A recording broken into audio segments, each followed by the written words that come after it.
Hi, my name is Patrick Green. I'm talking to you from Hong Kong right now, although I live most of the time in Washington State. And I have a recruiting story for you as far as going global goes.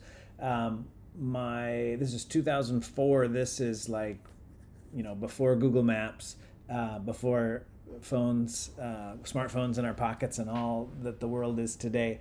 But we'd been wanting to teach overseas, my wife and I, and we were talking with people who were overseas teachers, and we were getting connected to other people and having conversations. And everyone wanted to tell us all these amazing stories. But one of the things everyone kept telling us about is this whole recruitment process and how you're going to go to these fairs and you're going to sign up for these things and you're doing this interview and interview and interview. And everyone kept telling us these stories about the recruitment fairs. And so we were getting our files in order. We were a year away from going overseas. So we were 6 months away from these recruiting fairs. And our school year in the US, we were teachers in the US, was about to start.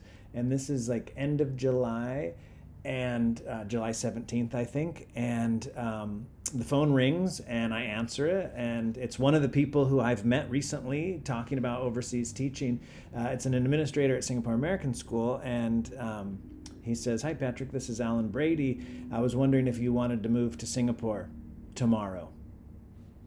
And I'm like, what? And I'm like, talking on the phone and covering him. He's like, "It's Alan Brady, and Becky, he wants to offer us jobs, I think."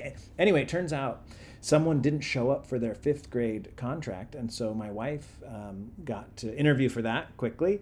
And Alan told me, "Hey, if Becky can get the job in fifth grade, I have a job for you that it won't open up for 3 months, but I've got a local hire leaving a position and I would like to hire you for that."